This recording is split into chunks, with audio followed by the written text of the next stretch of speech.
Welcome to Bound by Books. I am one of your hosts, Danielle Bannister, and I also write romance and suspense romance. And I'm joined today with Sherri Hayes, and I write steamy contemporary romance and BDSM romance. So we've got we've got all your steam and spice all across That's the right. board That's between the right. two of us. We've got you covered.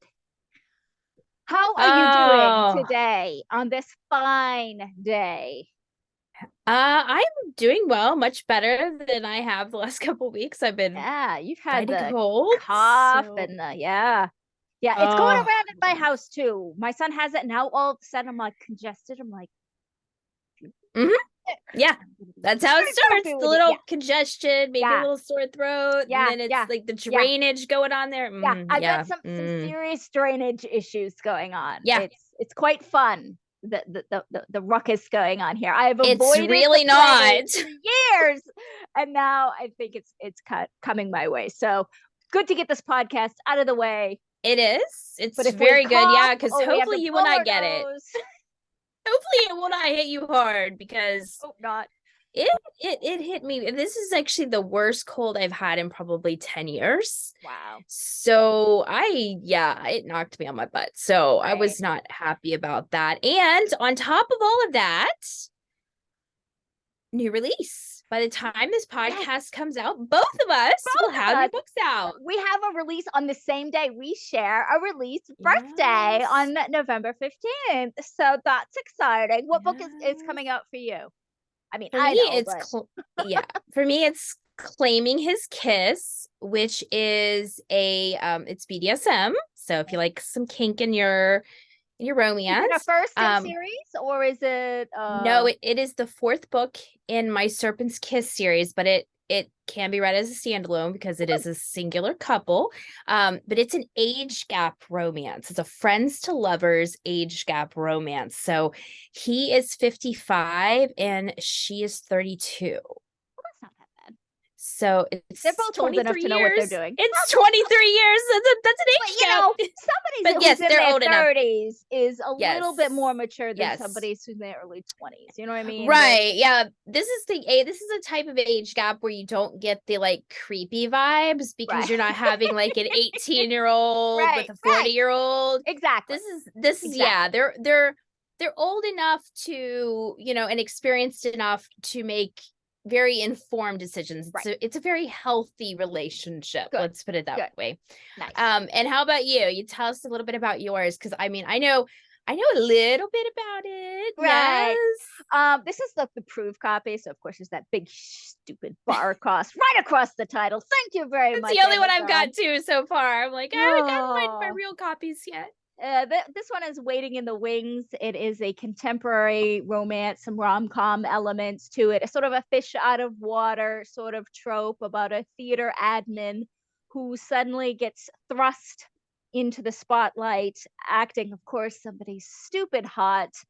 So you've got, those typical romance tropes, and she's got to kiss him in the show, and, sort of that whole drama that goes with it. And there's a stage manager involved that might kind of create sort of a triangle situation. So Yeah, you got a little bit it's of a a love fun triangle maybe little going on. love triangle sort of fun story. So it's only got a hint of heat because I do have readers who like not a lot of steam in their stuff. So this one's on the lighter side. So if that's you, then this one will be right up your alley. So like my mom will like this one.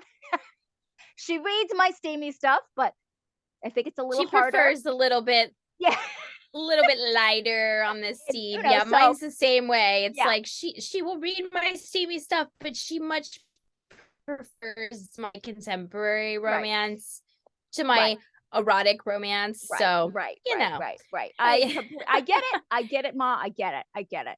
Now But when you knew you were doing this book, you worked with a playwright. I Now, did, yes. now I kind of tying this in a little bit to what we're going to be talking about today.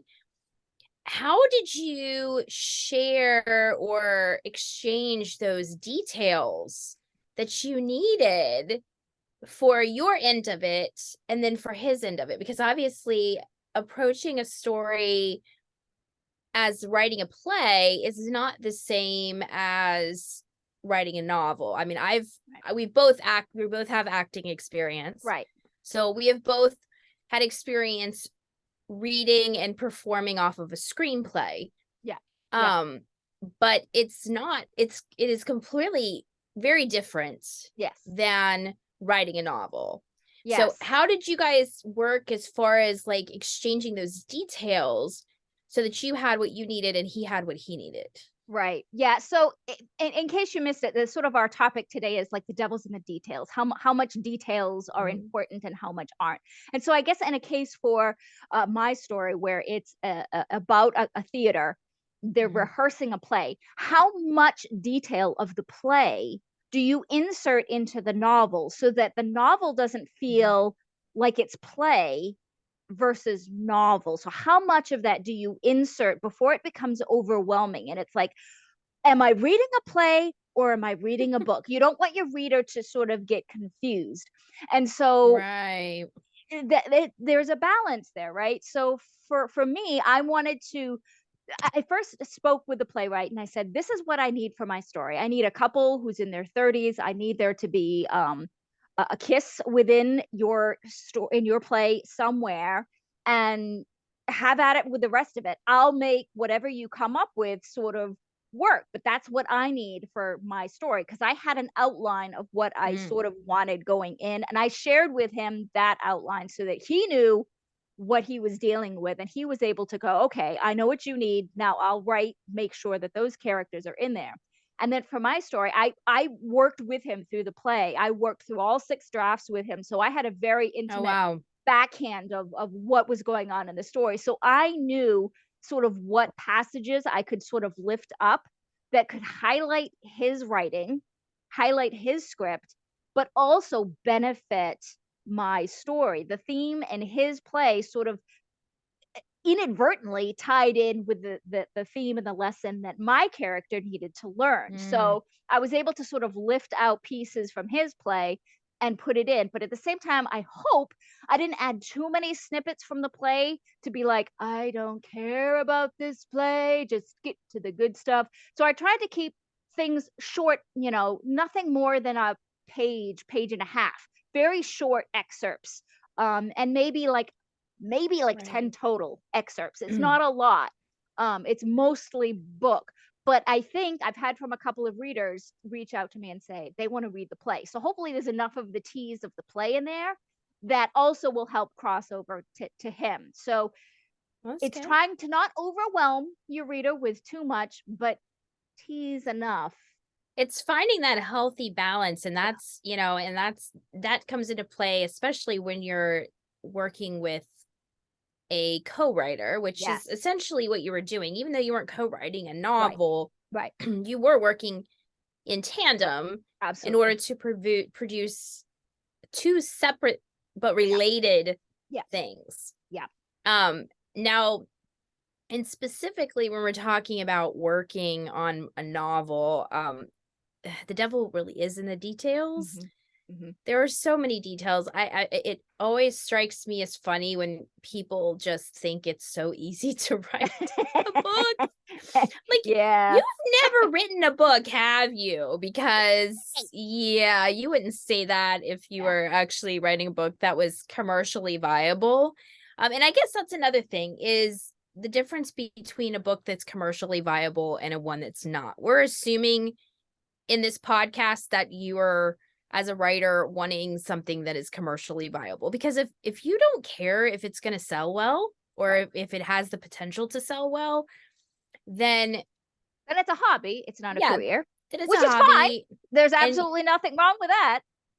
And you can write as many purple prose as you want. Right. You can be as flowery, right, as you want to be. Maybe that's a good thing to describe for people who might not understand what purple prose is. How would you describe purple prose to a newbie who's like, oh gosh, that's a good question. You know it when you see it. Pretty much. You know it when you see it. It's just really flowery,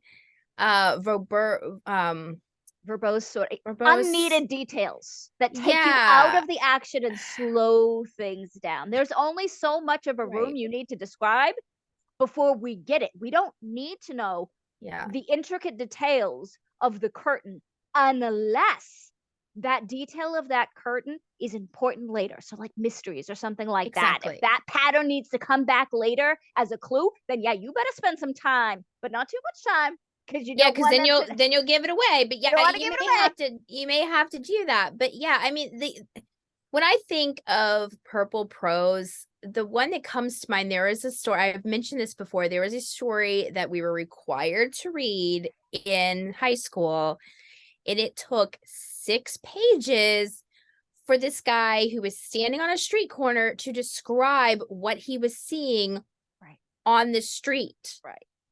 And I don't need to know about the cracks in the window panes and It's an the interesting veins in the writing leaves on the exercise. trees. I mean, It's a good exercise to see if you can do it and it can really observe stuff, but a reader is mhm. going to get bored to tears, especially in romance, unless you're just describing, Yes.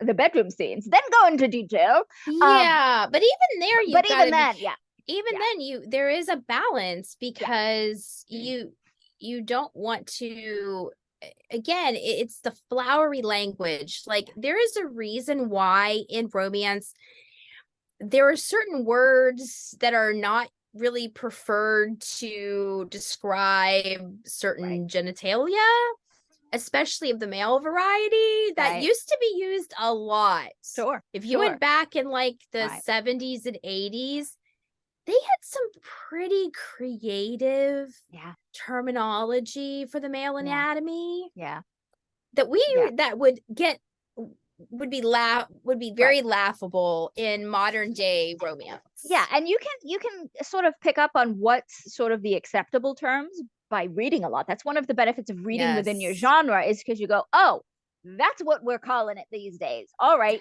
note to self, because in a decade it might not be that. So it's very important to kind of read in your genre. I think one of the things that trip people up a lot in the details when if we're talking Mhm. about that is the exposition. Those details, how do you know where it needs to go and how much of it to put in? Because I see a lot of newer writers, they'll do what's called an info dump. They will just put Oh, all of the information they think a hate reader needs to infodumps. know in the Hate first infodumps. chapter. And then not until chapter 3, 4, or 5, the story starts getting going. Like, here's all the back history that you need to know about the Yeah. character. Now we can start the story. No, no, don't do that. Yeah. And then some of that is just unfortunately a lot of that is learned. I mean Yes, it's a trial and error type of thing. It's absolutely. one of the great reasons why you need beta readers and good editors, Yeah. proofreaders, people who critique partners, however your structure is, that will give you good, honest feedback. Yeah. They're not just there to stroke your ego, to Right. sit there and say, "Oh, it's great. Right. Everything's Don't wonderful." change anything. Yeah, I That's mean, not I the think type of beta reader you want. Ew. no, because the last thing you want is for when your book gets out on sale to the public to get a slew of 1-star reviews out the gate because you have just info dumped Yeah. for 4 or 5 chapters. Right. Because you will lose so many, you'll have all these DNFs, these do not Right. finishes, because people will get bored by the Right. time they get to the story. One of the Since we both write romance, Mhm. our expertise is, obviously in Right. that arena. And a good thing, a good kind of rule of thumb with that in romance is the hero and the heroine need to meet at Or at least least the name is mentioned of who the person right is there. going to They be. have to be there has to be some sort of an introduction, even if Yep. it's not a physical Right. introduction. There has to be an introduction of both of their, preferably by the end of the first chapter, but at Yeah. least by the end of the second. Yeah.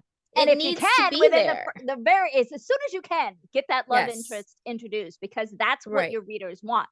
Now, every genre is going to be different. What Right. what that hook is. If it's mystery, you're going to want the first, you know nugget of Well, if it's what's like, gone say if it's wrong. a cozy mystery or a murder mystery or something like that, something where there is a dead body involved, where they've got to solve it, that dead body needs to be found again, usually within the Right. first 2, maybe 3 Right. chapters. It has to be found. You cannot have it be found in chapter 10.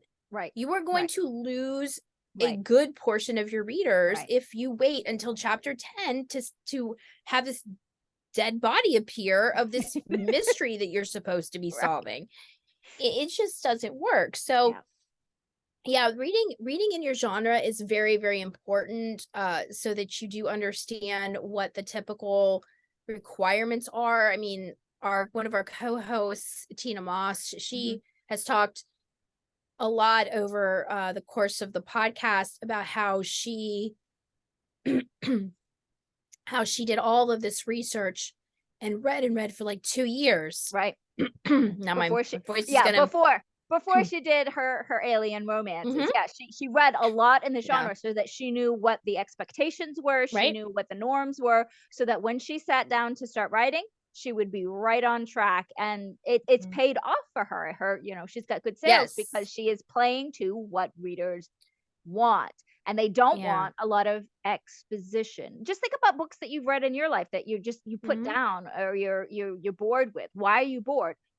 It might be because you're getting a lot of info in that first. It's better to sort of thread that stuff in mhm, slowly, a line or two here or there. You hint at, something, and then readers are smart. Let us put the pieces together. Don't give us the completed puzzle right up front. mhm. Give us little tiny pieces, and let us do the work. That's what makes it fun Also, as a reader. yeah, working it into a conversation is also a good Yep. tip. Yep. It's a Yeah. good way to do it. If you need to if the reader needs to know something about a character's past, because it's relevant to the Right. situation or to Yep. their reaction or what have you, you can weave into the narrative hints to that effect. But it's good to be able, if you can, to find a way to get that into the dialogue. They're Yeah. talking to some other character about it, Right. or they're telling another character, a love interest or a friend, or even a parent. I mean, Right. it just a family member, something like that. They could be having some sort of a conversation that brings that information in, but it's a lot more interesting. Right. It's engaging. It's much more engaging to Right. be a participant, I guess, is Right. in that. You're drawn into it. You're not being told it. You're observing it. You're kind of seeing. You're in the action. And you can Right. also introduce things that aren't being said. What is their physical body doing when somebody says something? Are they shrinking Mhm, away or whatever? I'm like, oh, that's a detail. They don't want to mhm. hear about that, or that's something. So you're threading in that back history, right? So body Right. language is important as well. I think that kind of goes back to where we always hear about is, show versus tell. Yeah. Yeah. And it is one of those things because it is kind of, I know, I was talking with Marianne a few podcasts ago about ly verbs and how we're not supposed to really, we're Right. never supposed to use ly verbs, which isn't actually the case. There Right. are times when it's more appropriate to Right. use ly verbs. Right. And there's, you just don't want a ton of them because then Right. it seems amateurish and Right. childish and things like that. You're not in second grade anymore. You need to, your vocabulary has evolved, hopefully, unless you're We're writing trained children's to put them books. in at a young age. It's hard to break that. I mean, if you're writing children's books, that's Yes. a whole different ball game. But we're talking about the adult genres Right. for the most part Right. here on this podcast. And so, you want to take that into, because with the same with show versus tell, because there is some times when you do want to tell, but most of the time you do want to show. Yeah. So, and in that vein, you do want to talk about, your five senses, your sight, your sound, your taste, your smell, how the character is feeling versus, versus just saying he did this, she Right. did that. That doesn't that gets very boring. I mean, You it's know, one thing to say he walked down the right, street, but don't make the next sentence, then he did this, then he right, did that. Oh, and right. next he did, that, yeah, we're again, That's yeah. I had no. I have an author friend who, with her sensory stuff, in one of Mhm. the many drafts that she does, she will highlight in a different color, one color Mm. per sense, where she's using sensory stuff. And then she'll kind of do that in Word. You can kind of shrink things so you sort of get a bird's eye view, and she'll go, where am I missing sensory details? Or where do I have too many of one? I'm like, oh, that's a really good idea. I should do that, but that seems like an awful lot of work. But it's a really good way to sort of spot, like, oh, I'm using sight a lot. And I'm sure a lot of us do as writers, because it's the easiest for us to see. I see this, I looked at this, and you can describe it. It's much harder to, fit in things that are tasting and smelling and touches. It's a little, I guess touch is a little easier in romance, but it's something to Mhm. think about. It's something you could do as an exercise one day if you're ever wondering, do I have enough sensory details? Try color coding and see. Yeah, or have a beta reader that's good at Yeah, spotting those types of details yeah, and have that, be something they're specifically looking for. yeah. Where can Or I even a add more critique partner. sensory Mhm. stuff? Or where do you Right. wish I was describing things more, or whatever, Yeah, right? and I will say that that really becomes important if you're writing sex scenes Yeah. or even fight scenes, because fight scenes and sex scenes are very similar in a lot of Extra ways. pairs of hands or legs. You Yeah, you but I can mean, lose track. even like, okay, if you're writing a fight scene, okay, and somebody punches the other person, you punches your character in the mouth. Right. If they cut their lip, then it may actually make it more of a visceral experience for Right. the reader if you then describe the taste Yeah. of the blood in their mouth, And you don't know forget that detail, because lips take time to heal. So in the next right, sentence, they're not magically better. The oh detail. yes, Don't forget that yes. detail, that they're still injured. I'm writing a book now, and I've realized that I've given my person an air cast, because that's what the story Mm, needed. I'm like, oh God, now I've got to remember that this character is in an air cast for has the an air rest of the cast. freaking book. Yeah, Yeah. I actually years and years ago I read a romance where the reason the two characters got thrown together was because the heroine got shot. Oh, Yeah. And she ends up being in the care of the hero because he finds her and so he's taking care of her.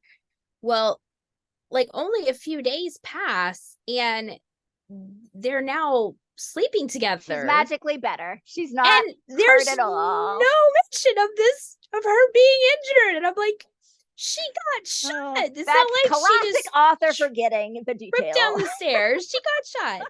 So remembering those details is Yeah, important. it And is. it's easy to forget those Yeah, details. I mean, it seems like, oh, how could you forget that? right. But it's so easy to forget because remember, you're writing a 50,000, 60, 70, 80,000 word manuscript. Fictional universe. Yeah, These and people aren't real. right. It's not like you can just go and be like, oh yeah, I remember they had it, Oh, because if it yeah. was, especially if it was like 10, 20,000 words ago when it happened. And if you've had a lull in the time that you've written, if you haven't written on it for a few months, it's Mhm. easy to forget those details, for sure. Very, For very sure. easy to forget I have a those. question for you in terms of details, about like character details. Do you have any tips for authors to how to convey maybe what a character looks like without, sort of the cliche of looking in the mirror? I mean, sometimes that's what we got to do, right? We got to get this detail out, and we look at a mirror and we describe what we're seeing. It's a really sort of it's a cheap way to quickly Yeah. get, but how are you in terms of details? How are you getting those types of details in Well, a I either have the opposite character describe them. Like Mhm. the meet cute Yeah, is a perfect way to do that. If you sure. have a meet cute, obviously the hero has impressions of the heroine and vice Yeah. versa. So that's a really good way to do it. You can also introduce character details in more subtle ways. Like say you have your character go to the gym, okay? Having her or him express something about themselves, like maybe, you mentioned that they're, they get on the treadmill, that they're, and they run all the time, they're an avid Right. runner. You That instantly have a presents body type, right? In your right, mind. that Yeah. presents a picture in the head. Same thing I have in my newest, in my story that it, will be out here with my new one. He's a swimmer. So immediately you picture somebody that has a broad chest, Right. because I'm picturing him, I'm picturing it as a swimmer. It's the same way about age. When you mention a character's age, Yeah. that automatically puts some sort of a picture in your head. Yeah. When I say my character's 55, you're not picturing somebody in college. Right. You're picturing an older, Right. gentleman who's most likely, more set in his ways, or at least established in his life and career. He's not going to be probably going out partying all the time.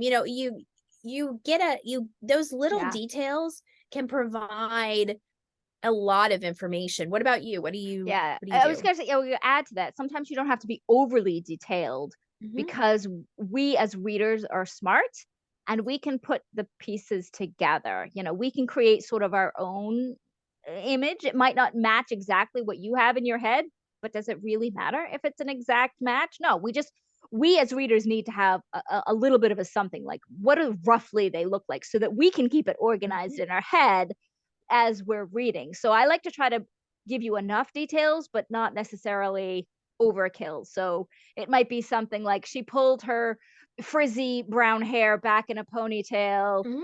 you know, to avoid Right. the heat of the sun. Whatever, you can throw in Right. little tiny things like that. Or the humidity caused her curls Right. to, go wild, or Become become Mrs. Frankenstein. unmanageable, Yeah, or yeah, yeah. yeah. But Yeah. little details that you just drop in there Yeah. periodically throughout the narrative go a long way, because readers are more likely to remember those details if you drop them in periodically Right. versus if you do that info dump. Right. Because if Right. you spend 2-3 pages just going through the whole character's backstory, and Too then much. going into how every little detail about their appearance and all of We that. will rebel. We don't want to learn all that at once. Give it to us in small chunks. Well, plus, if you do it all at the beginning, readers don't care about your characters yet. Yeah. Yeah. You need to make them care about your character. Within that first chapter, for maybe the first 10%, even if you can get away with it, how do we sympathize? How do we care about, why do we care about them? Do Right. we like them? If we don't like them, Hmm. we're not going to bother the rest of the book, right? Yeah. Yeah. There needs to be some pull towards that character. Yeah. So whether there's a situation that they're being put in that is awkward, um, something happens to them that Right. you can either sympathize or empathize with. I mean, there's so many different things that things in my newest book, in Claiming His Kiss, these two have been friends for 2 years, and he has, he's wanted her, but him being so much older than her has kept Right. him at a distance. At the very first chapter, he's asked, he sees her having an issue with her neighbors, and his protective instincts, I mentioned his protective instincts, so right there, that tells you something about him again. Right. And then he basically wants her, tells her to move in with him. He's got plenty of room. So instant So conflict right there. We know instant what's going to happen. Yeah. conflict, Yeah. instant situation. But I pulled this reader in to go on. Oh, they're moving in. They're going to be living in the same house. Right. Oh, how is this going to? But it creates that intrigue. It's Yeah. just that little tantalizing bit of detail that pulls it, because that's the point of a story, is when you're writing a narrative, you want to leave little breadcrumbs for your reader, Absolutely. so they will want to follow you to the next step of the story, and then the next step of the story. So yeah, and breadcrumbs, whether you call them breadcrumbs, Easter Right. eggs, whatever you want to call them, Right. they are very Sprinkle important to lightly. a story, because and you really need to have something within that first chapter Yeah, you do. that's You got to going hook them because that's there's so going many to books lead out them. now that you gotta hook them. Look, we only have a few minutes left, but I wanted to touch upon this particular thing because I think it's a hot button topic. Mm. Prologues versus epilogues. I have a lot of readers who tell me that they will not read a prologue because they consider it not essential to the story. It's like extra, it's like bonus. So, in terms of the details of a story, how important is a prologue to you in terms of making sure your characters or your readers understand your story going forward? Do you use them? Do you like them? I do not use them. And whether I like them or not really depends on how necessary they are to the story. I find a In lot of my time opinion, prologues aren't necessary. exactly. That's the thing. It really depends. Now, if there is I have read a few prologues, but which I would say they are relevant. Let's put it that way. Whether they're necessary or not, that's up for debate, but they are relevant to the story. Yeah. So maybe something happened 5 years ago that maybe these two characters met 5 years ago, had an interaction, even if it was brief, and that kind of sets up the first chapter. It But has couldn't that something to prologue also do. be threaded within the story and maybe serve the It's a story better? Maybe, maybe. Again, maybe it can, but most Right. of the time I would say yes. There are, Yeah. like I said, there are a few exceptions to that rule, Yeah. but I do find that for the most part, for me, in my opinion, at least in romance. Now, there are cases I have seen in literary fiction where Right. that is not the case, where literary fiction does lend itself, in my opinion, more to prologues. It just because of the nature of the story, because Right. literary fiction, um it's generally not a romance. There may be an element of romance within, like, a minor subplot of the story, but usually it's more about a person's life or a journey that they're on Right. or something like that. That's more Something that. that happened years ago or Right. whatever. And if you're writing something that is relevant today, but again, maybe something happened that you want to actually write in detail about Right. the actual situation, because it really doesn't fit in anywhere in the story. I mean, the parts of it that's relevant, but to try to weave it in, it really wouldn't make a whole lot of sense, or it would be difficult to weave in seamlessly. Then I can see a prologue. But in the romance genre and in most other genre fiction, I would say I don't think prologues are really all that necessary. Right. Now, epilogues, on the other hand, they are almost essential in romance. They can sort of tie Um, into sort of the next book in the series, that sort right. of thing. Yeah. But people like to have their, happily ever afters. Just be And careful you don't close all of your windows in case you decide, oh, the story suddenly blows up and you have solved all of the issues. Now you can't go back because you've solved everything. You can have them happy for now, but they don't have to be mm-hmm, happy forever. Right. So just kind of leave yeah. that little bit of a window open. I would say for romance, a prologue might be a good reader magnet. Like Yeah. that might be a good use of a reader magnet. Fun details, but it's not necessarily mandatory. Right. It's bonus sort of content. It will supplement your story. So I think a prologue Right. is a great reader magnet As long as you're in doing a romance. prolong, as far as you're doing it as, like, almost like a separate story Yeah, in and it of should itself. stand So we're not alone. talking just you're not talking just a chapter. You're Yeah, talking about, like, doing, like, several chapters as a prequel more or less than a prologue, because a prologue to me is just one chapter. Yeah. And yeah, so it just, again, there are exceptions to that rule, but for the most part, I am not a fan of prologues. Yeah. But epilogues are a completely different story. Just be I careful with your really am. prologues and make sure you absolutely need them, and it's not just the author in you wanting to have this creative moment. Make And sure it's it's not just really filler. needed. Yeah, Yeah, it can't be you filler don't. because you don't want your readers to start out with something that they're bored with, right? It has to be essential. No. But again, when in doubt, get good beta readers, Yep. get good editors that will give you good feedback, so that they can tell you if you're just putting filler stuff in there, Yep. and or if you need more details. So I think we did a pretty good job in covering this topic today. So hopefully our listeners out there have had some food for thought when they're tackling their next project. And until next week, have a great week of writing. Bye. Bye all. Wait! Before you go, don't forget to like, comment, and subscribe, and check us out on our website, boundbybookspodcast.com.